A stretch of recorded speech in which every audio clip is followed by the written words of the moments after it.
Merci de votre attention, madame, monsieur. L'actualité ce mardi, elle est dominée par la visite de travail de John Dramani Mahama au Togo.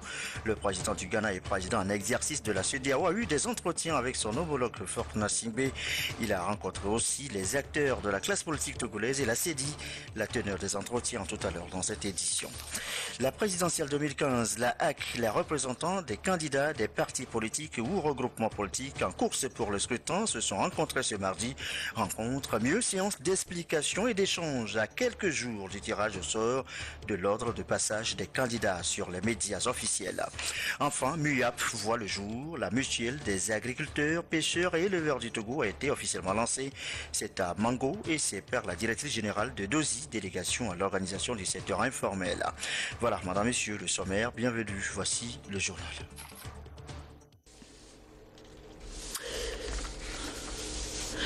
Bonsoir à tous. Sachez tout d'abord que nous avons quelques ennuis techniques qui désynchronisent donc le son de cette édition. Toutes nos excuses. L'actualité ce soir, elle est essentiellement politique, avec d'abord la visite dans notre pays du président ghanéen John Dramani Mahama, également président en exercice de la CEDEAO. Il a donc séjourné à Lomé, une visite de travail particulièrement chargée au menu des entretiens, des rencontres. La présidentielle aura été le sujet de discussion entre le président ghanéen et la classe politique togolaise. Nous reviendrons tout à l'heure sur les déclarations au sortir de cette rencontre avec le président ghanéen.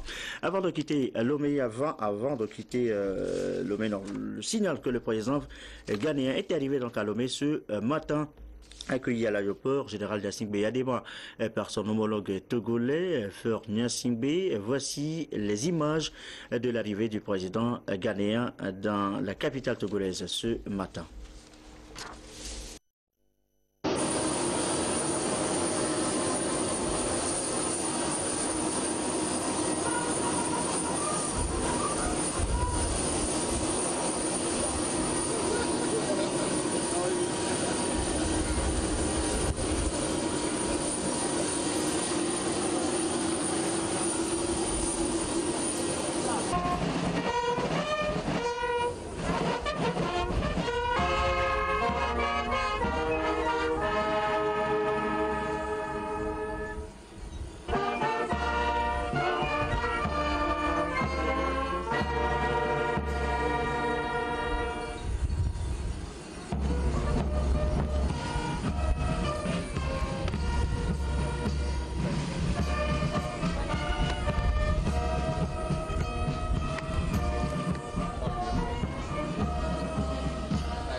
Les images de l'arrivée du président John Dramani Mahama ce matin donc à Lomé accueilli, vous le voyez à l'image par le président Faure Gnassingbé.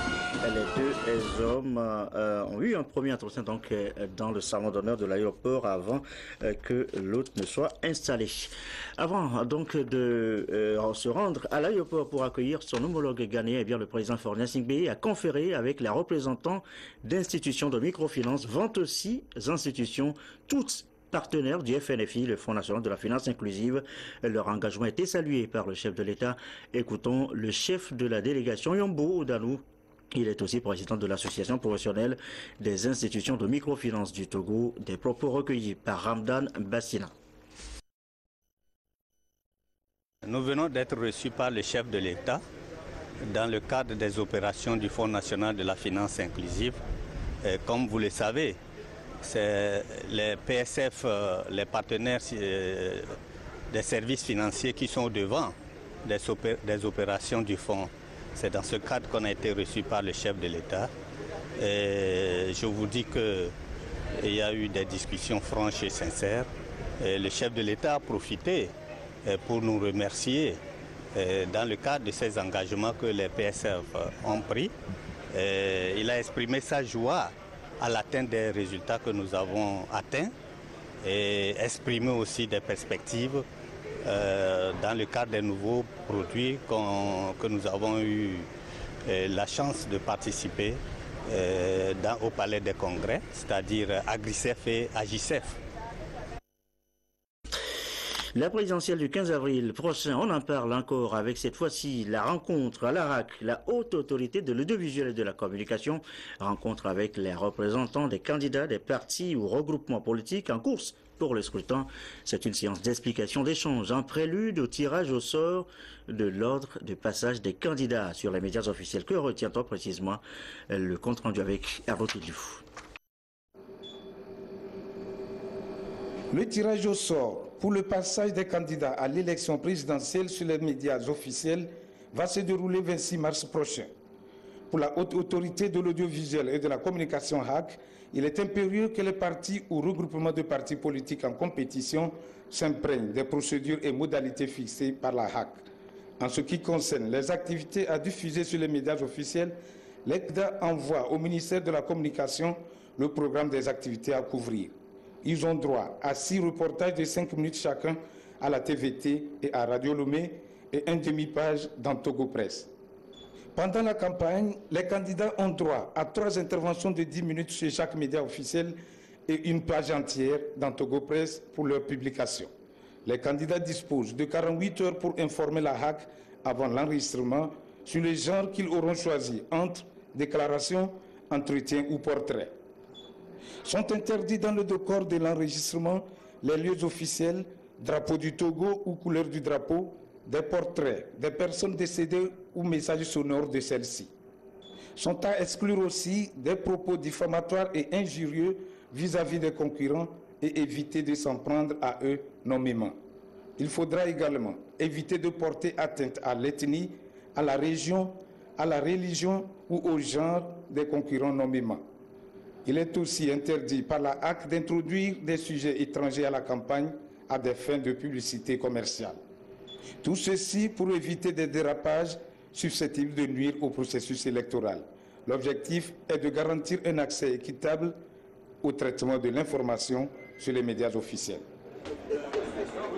Et le président de la HAC, de la Haute Autorité de l'Audiovisuel de la Communication, invite, conformément aux dispositions de l'article 15 de l'arrêté fixant les conditions de production, de programmation, de diffusion des émissions, de publication des informations relatives à la campagne électorale sur les médias officiels pour l'élection présidentielle du 15 avril 2015, les responsables des partis politiques et des regroupements de partis politiques dont les candidats prennent part à l'élection présidentielle du 15 avril 2015 à communiquer à la Haute Autorité de l'audiovisuel le ou les noms de leurs représentants habilités à effectuer leur nom les différentes formalités. Ils en feront ampliation au ministère de la Communication, de la Culture, des Arts et de la Formation civique et à la Commission électorale nationale indépendante. C'est ce que dit un communiqué de la HAC. Deuxième communiqué de la HAC ce soir, le président de la Haute Autorité de l'Audiovisuel et de la Communication informe les partis politiques et regroupements de partis politiques dont les candidats sont retenus par la Cour constitutionnelle que le calendrier d'enregistrement des messages de leurs candidats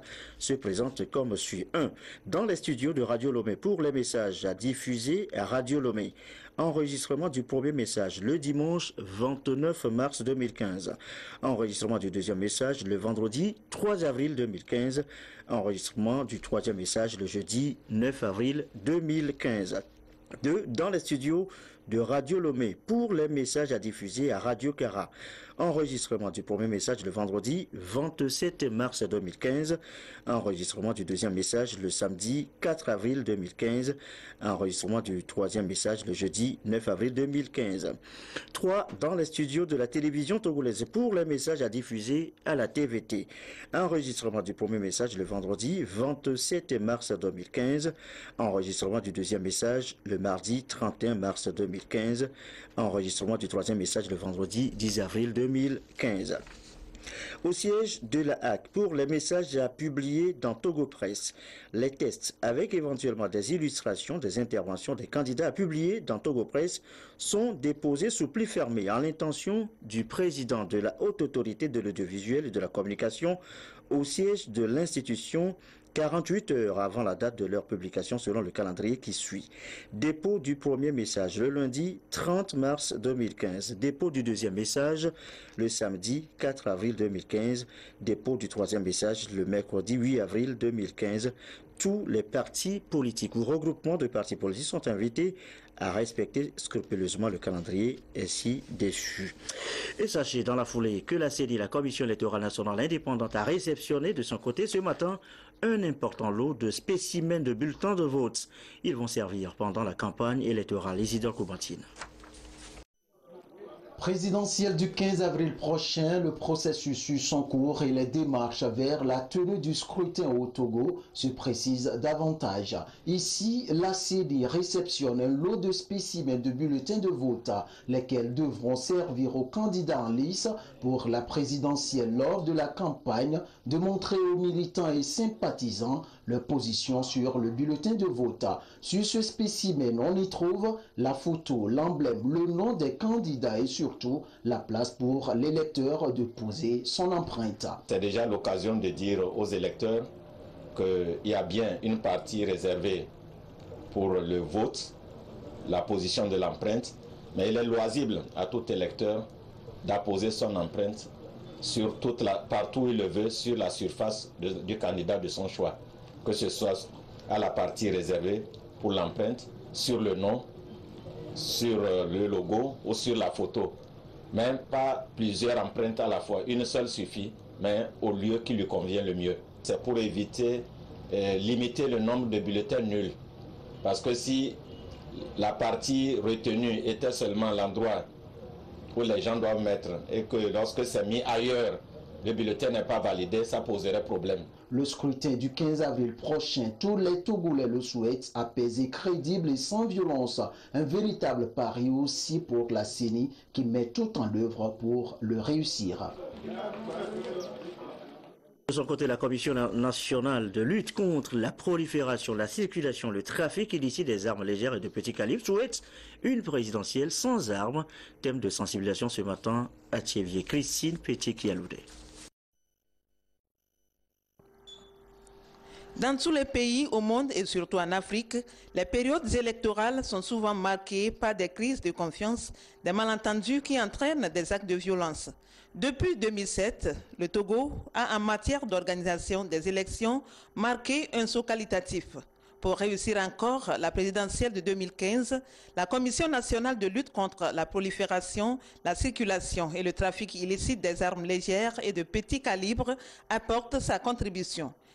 Elle a entretenu les chefs cantons, les responsables des partis politiques, de la société civile, les journalistes, les forces de l'ordre et de sécurité de la région maritime sur la nécessité pour le Togo d'organiser les élections du 15 avril dans la paix. Donc on a demandé de porter le message au niveau de tout le monde, dans leur quartier, dans le coin reculé, pour qu'après les élections, on n'ait pas du désordre. Donc nous entrons dans la danse au même titre que les autorités administratives de notre pays, qui veulent une élection apaisée et sans difficulté.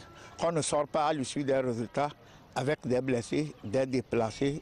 Nous devons avoir une élection apaisée. C'est ensemble et dans la paix que le Togo peut encore aller de l'avant selon les différents intervenants. Cette étape de la région maritime intervient après celle des savanes, Kara, centrales et des plateaux. Autre titre de l'actualité ce soir, la mutuelle des agriculteurs, pêcheurs et éleveurs du Togo, MUAP en abrégé. C'est une nouvelle mutuelle, elle a vu le jour à Mango, lancée par la directrice générale de la DOSI, la délégation à l'organisation du secteur informel. La cérémonie, le récit, Désiré Aloge à Dapan. La DOSI, délégation à l'organisation du secteur informel, traduit dans les faits sa mission, la concrétisation des axes du programme du chef de l'État au plan social pour rompre avec la pauvreté. Après l'amiage, le troisième produit mutuel des agriculteurs, pêcheurs et éleveurs du Togo, MUAP, est lancé officiellement par la directrice générale de la DOSI, Ingrid Awade. La ville de Mango s'honore d'accueillir la cérémonie de lancement de cet important projet qui répond à la politique nationale de développement du secteur informel.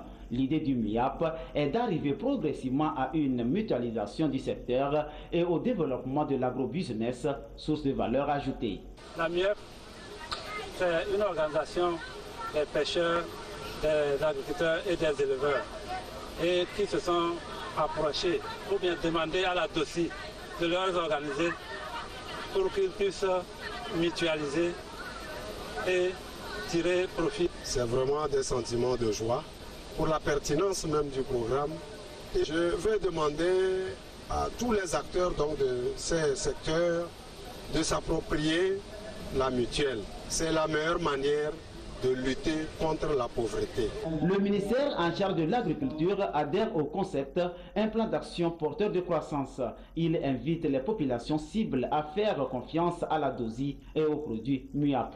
Cette initiative a été acceptée, a été étudiée par la DOCI qui a demandé au ministère de l'Agriculture de l'accompagner sur les aspects que nous avons mandat en termes techniques d'accompagner les agriculteurs. Donc nous sommes entièrement engagés dans ce processus. Pour la directrice générale de la DOCI, Ingrid Awade, la MUAP est une nouvelle page qui s'ouvre pour appuyer le secteur informel qui doit migrer de l'informel vers le formel. Une professionnalisation donc du secteur pour booster l'économie togolaise. L'économie togolaise repose sur 80% sur le secteur informel, ce qui explique l'attention particulière que le chef de l'État accorde à ce secteur. Pour l'heure, il est à noter que le véritable défi est la promotion de nos produits locaux et leurs exportations sous diverses formes.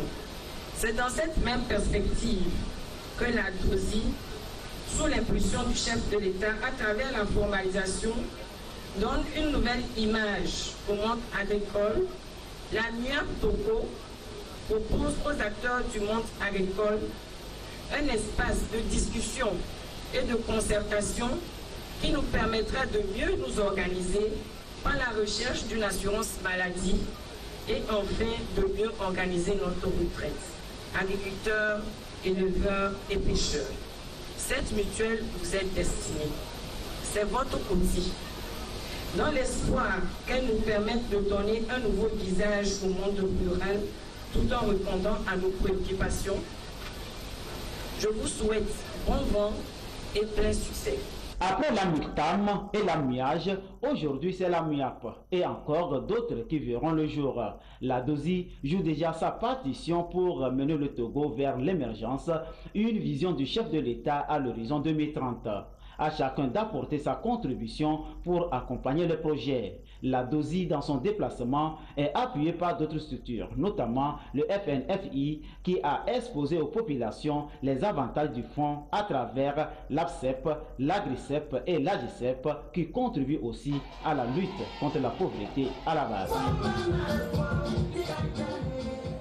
Il est 20h17, si vous venez de nous rejoindre, sachez que nous avons quelques ennuis techniques qui provoquent la désynchronisation au niveau de notre son ce soir. L'actualité, c'est aussi la semaine de l'emploi, deuxième jour, ce mardi. Un panel a réuni d'éminents professeurs d'université, étudiants et jeunes demandeurs d'emploi autour du thème « La formation professionnelle de qualité, un défi à l'insertion professionnelle ». Il était question d'entretenir justement ces jeunes sur les secteurs porteurs de croissance et les filières à choisir pour être sûr de trouver demain une place sur le marché de l'emploi. Reportage d'Ede Koussao, Clarisse Atipley.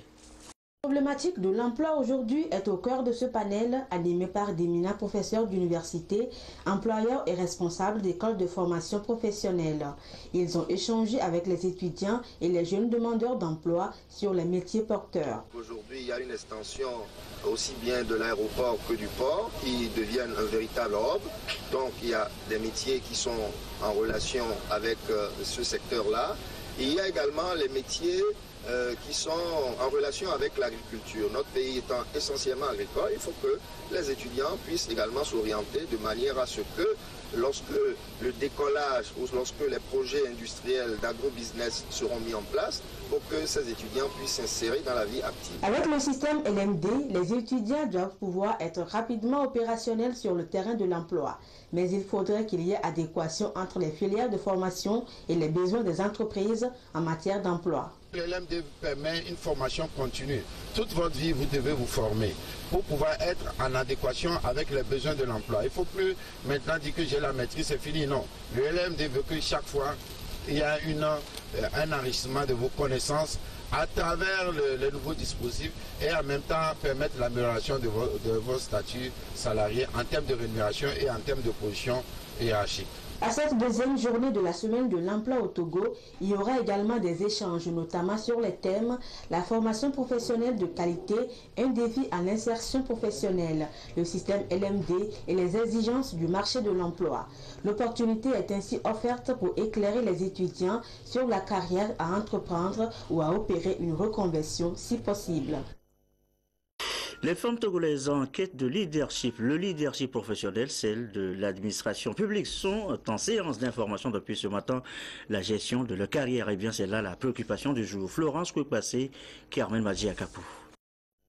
Malgré les efforts faits par le gouvernement pour encourager la représentativité des femmes à des postes de décision, le constat fait au niveau de la fonction publique montre qu'il y a des écarts au niveau des effectifs des cadres de l'administration et des institutions parapubliques, pour donc leur permettre de bénéficier des accompagnements pour la promotion de leur développement professionnel.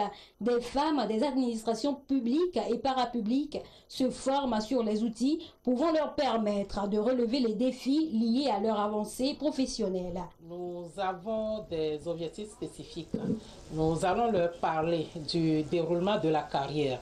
Lorsque tu te fais recruter par l'administration publique, c'est une succession d'étapes. Comment est-ce que ça se passe? Comment est-ce qu'on est nommé? Comment est-ce qu'on est titularisé? Quelles sont les dispositions que tu dois prendre? Le gouvernement opte donc pour une augmentation du nombre de femmes compétentes au poste de responsabilité, ce qui va optimiser l'efficacité des investissements faits en matière de ressources humaines par le Togo. Quand nous recrutons quelqu'un et que nous ne l'utilisons pas, c'est une perte. Et aujourd'hui, nous avons des femmes très compétentes qui ont la capacité d'aller et de fonctionner bien à des postes de responsabilité. Nous avons voulu voir dans les procédures de la fonction publique qu'est-ce qu'il faut faire pour encourager cette montée des femmes vers les postes de responsabilité, pour une influence positive sur les services publics afin qu'on puisse apporter le meilleur service à nos populations. Cette rencontre permettra aux femmes de constituer un vivier important d'acteurs de changement de haut niveau parmi les dirigeants de ce pays. Vous voyez très bien, le son ne correspond pas au mouvement de lèvres. Eh bien, c'est cet ennui technique que nous avons ce soir dans nos suivis, toutes nos excuses.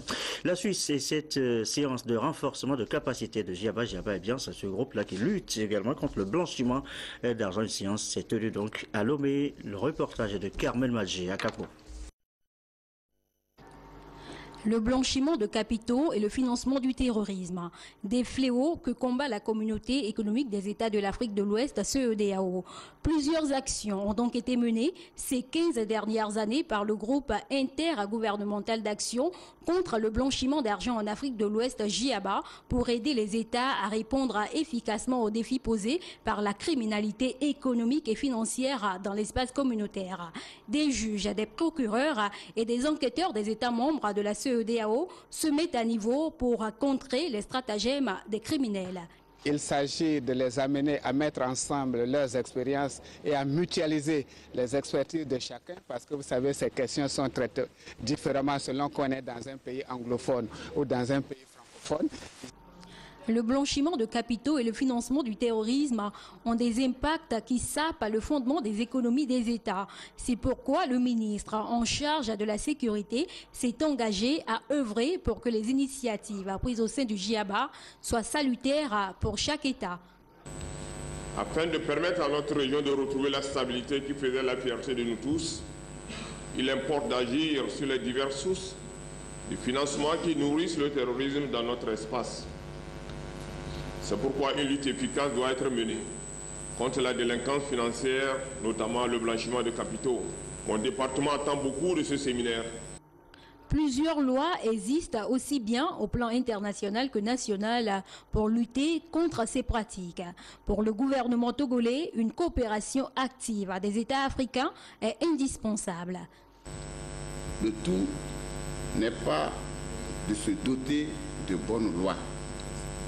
Pour réussir le combat contre un phénomène criminel, il faut encore des mécanismes et des institutions pour appliquer ces lois, pour assurer la poursuite et la punition des délinquants.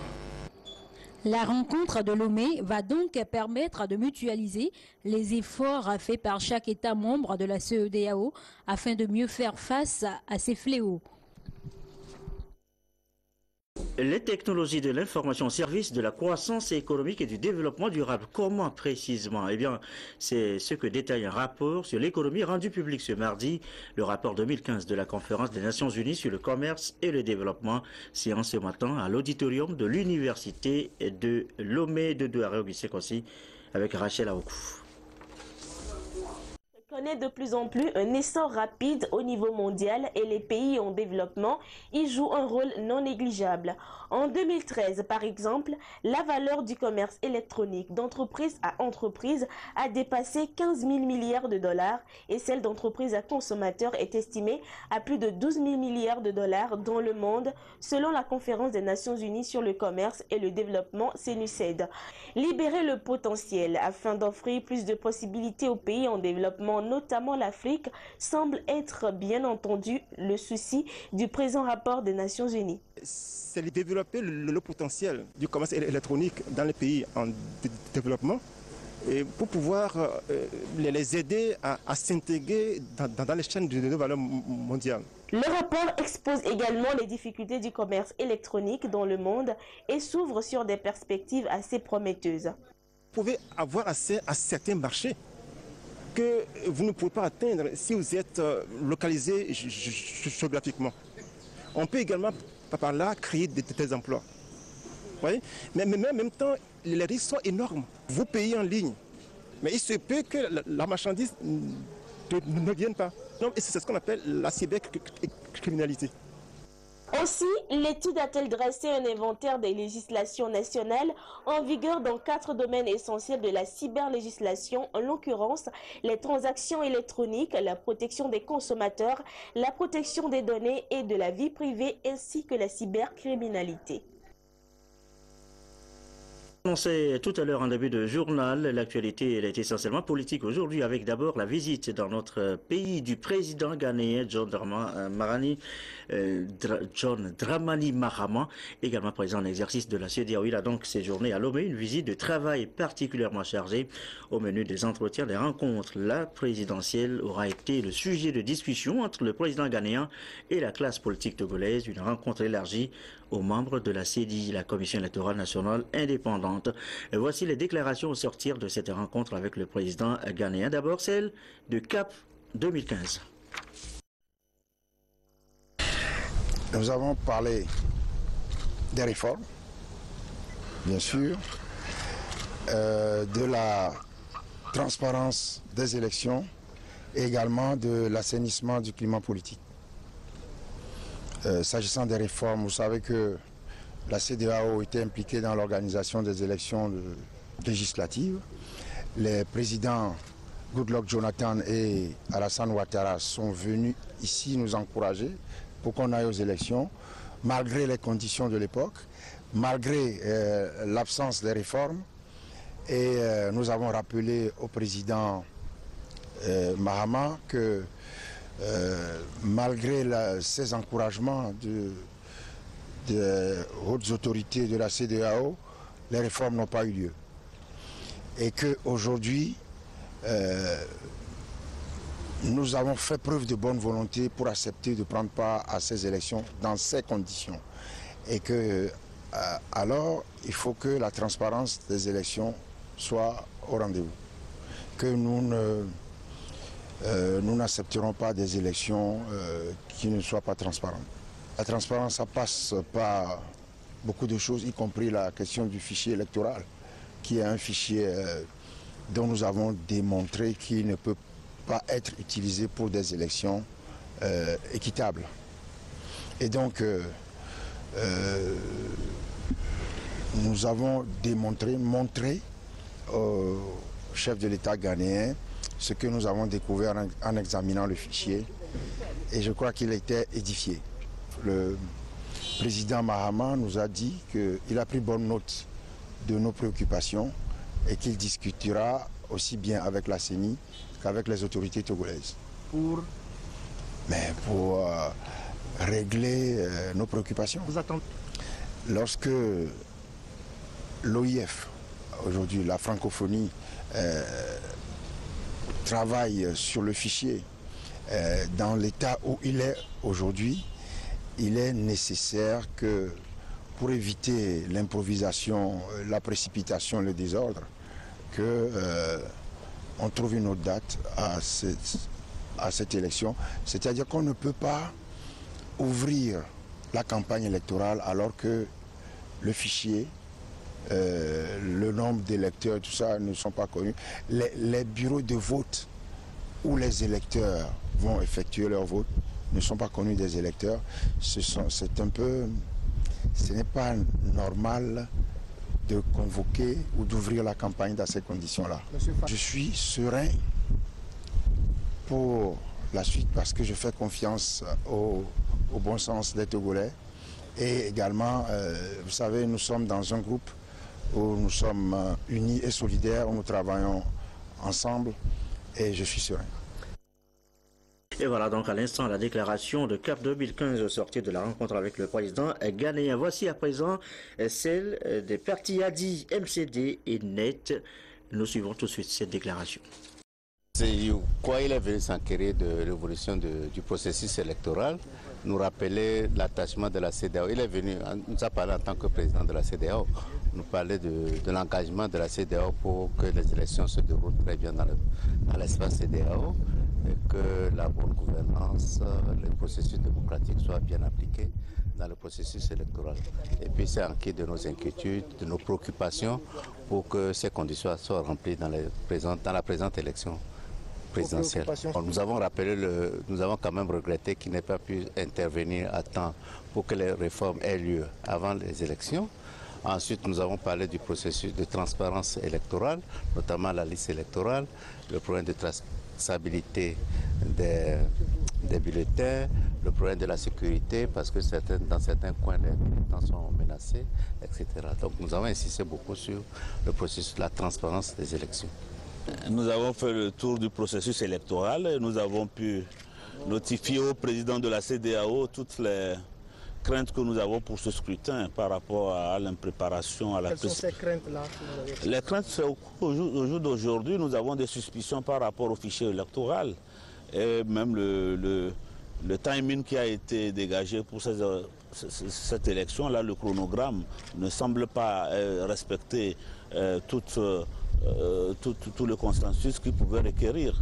Nous avons même tous écrit à la CENI pour demander qu'on nous communique les fichiers électoraux pour qu'on puisse vérifier de nous-mêmes sa crédibilité. Ils n'ont même pas daigné nous répondre. Nous avons relevé cela. Dans un pays où on respecte des partenaires politiques, on ne connaîtrait pas cette situation-là. Le président ghanéen, en sa qualité de président de la CEDEAO, est venu rencontrer les principaux acteurs de cette élection, à savoir les candidats, pour s'enquérir du climat dans lequel le processus est en train de se dérouler, surtout concernant les questions d'inclusivité du processus et concernant aussi les questions sécuritaires. Ça a été principalement les arguments, les questions qu'il a posées aux acteurs qu'il a rencontrés. Nous lui avons dit que nous avons des inquiétudes. Nous avions d'ailleurs fait une conférence de presse tout récemment pour parler des inquiétudes. La première inquiétude concerne l'opacité avec laquelle la CENI travaille aujourd'hui. Nous avons l'impression qu'il y a deux types de candidats. Il y a des candidats qui ont les informations, qui écrivent des courriers à la CENI, à qui on répond. Il y a des candidats qu'on traite de hauteur. Assez curieusement, si vous vous êtes rendu compte qu'aujourd'hui, il y a deux candidats qui ont été reçus chacun son tour et qu'on a eu 3 candidats qu'on a reçus en une vague. C'est la preuve qu'en réalité qu'il y a 2 poids 2 mesures. Il y a des candidats qu'on prend au sérieux apparemment et d'autres candidats qu'on ne prend pas au sérieux. Je vous dis, ça fait maintenant 1 mois qu'on envoie des courriers à la CENI. Nous n'avons jamais eu ne serait-ce qu'un début d'accusé de réception. Aujourd'hui, vous avez suivi par voie de presse que CAP 2015 a envoyé un courrier concernant l'ordre sur le bulletin unique. le bulletin de vote et automatiquement le courrier a été envoyé le 16. 3 jours plus tard, la CENI a répondu pour expliquer. Les 3 candidats, à savoir le MCD, ADI et NET, ont envoyé chacun à tour de rôle des courriers à la CENI depuis maintenant 1 mois. Nous n'avons jamais eu de réponse. C'est la preuve qu'en réalité, il y a 2 poids 2 mesures. CAP 2015 a demandé le fichier électoral, l'a eu et a présenté une conférence de presse en relevant des anomalies de ce fichier. Nous, ça fait maintenant 1 mois qu'on demande un fichier électoral, même celui de 2013. Personne ne nous répond, personne ne nous dit de quoi il s'agit. Et aujourd'hui, nous rentrons dans une semaine dans un processus électoral sans que nous, en tout cas au niveau du net, on n'a pas l'impression qu'on s'est associé au processus. Vous y allez tout de même?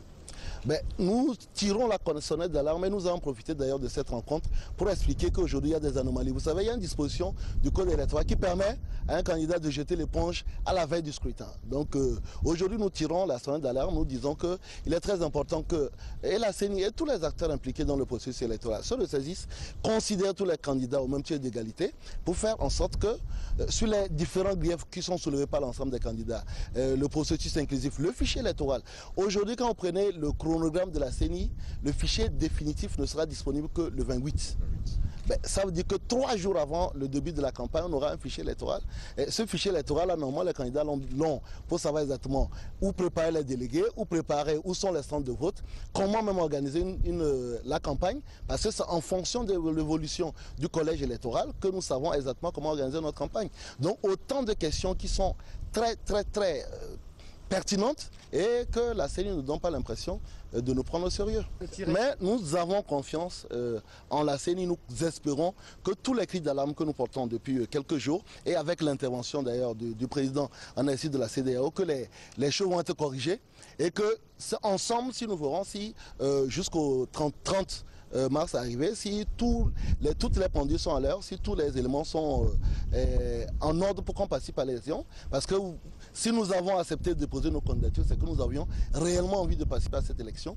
Mais il revient maintenant à la CENI, à tous les acteurs, de faire en sorte que nous nous sentions aussi bien candidats que les autres. La déclaration donc de ADI, MCD et NET, je vous l'annonçais tout à l'heure, cette rencontre avec le président John Dramani Mahama a été élargie à la Commission électorale nationale indépendante. Voici également sa déclaration au sortir de cette rencontre.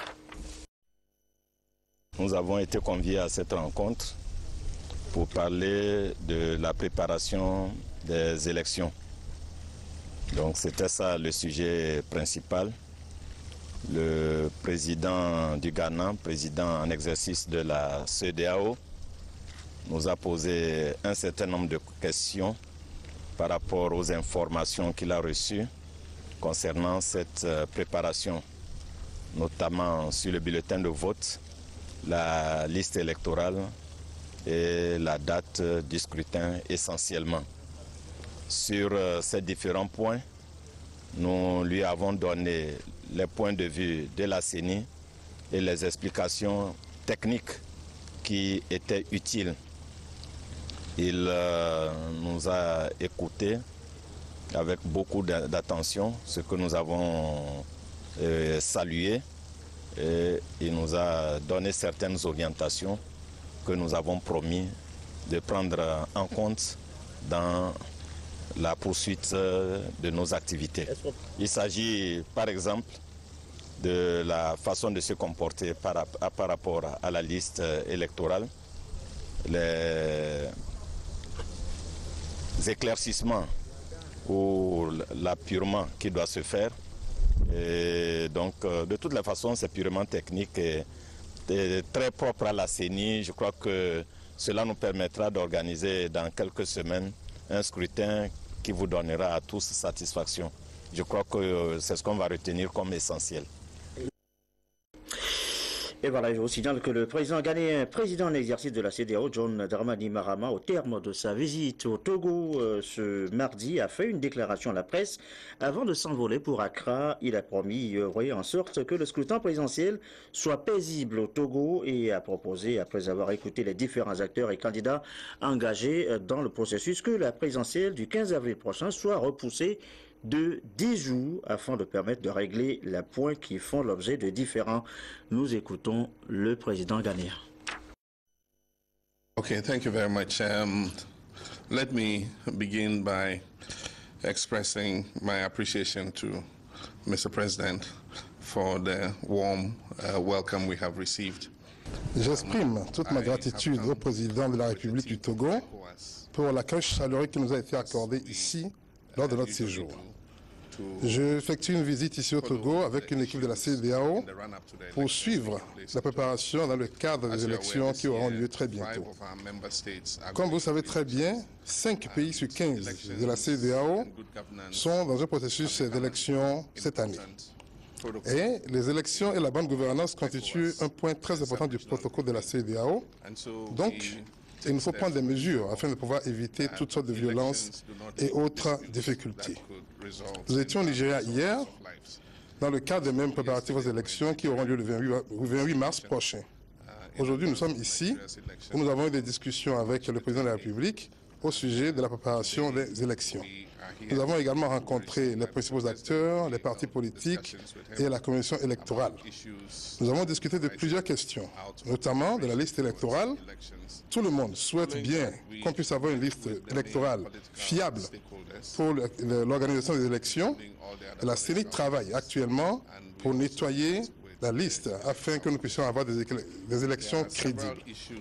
Vous savez, à n'en point douter que la francophonie travaille également avec la CENI dans ce cadre, afin qu'on puisse avoir une liste fiable pour, une fois encore, des élections crédibles. Au nombre de débats que nous avons eu avec les experts, ils ont promis que la liste devra être achevée d'ici à la fin de cette semaine, puis elle sera soumise aux partis politiques pour validation, et je suis sûr qu'après tout cela, ils pourront accepter.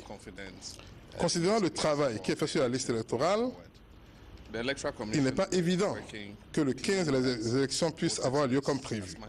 À cet effet, la CEDEAO proposerait que les élections soient reportées de 10 jours, donc qu'elles puissent avoir lieu le 25 avril, afin que le travail fait sur la liste puisse satisfaire tous les acteurs et que les élections puissent se tenir.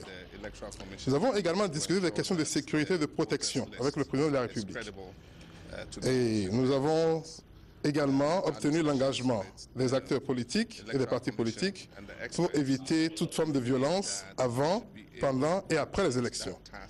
La démocratie au Togo est assez mûre et nous sommes sûrs que ces élections n'emmèneront aucune perte de vie ou de destruction de biens.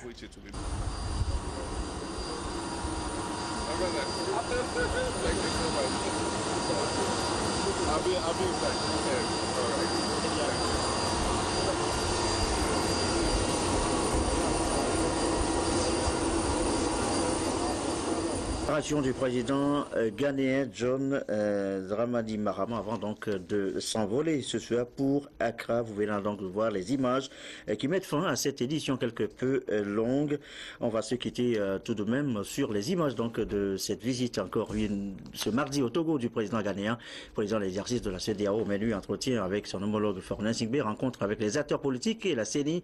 Nous les avons tous écoutés, conférence de presse également, déclaration du président ghanéen avant donc de quitter Lomé ce soir. La soirée sur la télévision togolaise et la météo, Cléo Sabine Poko, dans un instant, 20h50, 20h21 précisément. Émission spéciale tout à l'heure avec Franck Michité qui reçoit des cadres des ministères de la fonction publique et du travail pour parler de l'exercice du droit de grève. C'est un rapport avec le mouvement de grève qui perturbe depuis quelque temps le fonctionnement de l'administration publique. Et 22h30, nos dernières infos. Merci à vous qui nous suivez ce soir à Kmalimé dans le Cloto, à Plaou au Ghana sur la télévision togolaise et comme d'habitude toujours fidèlement bonne soirée.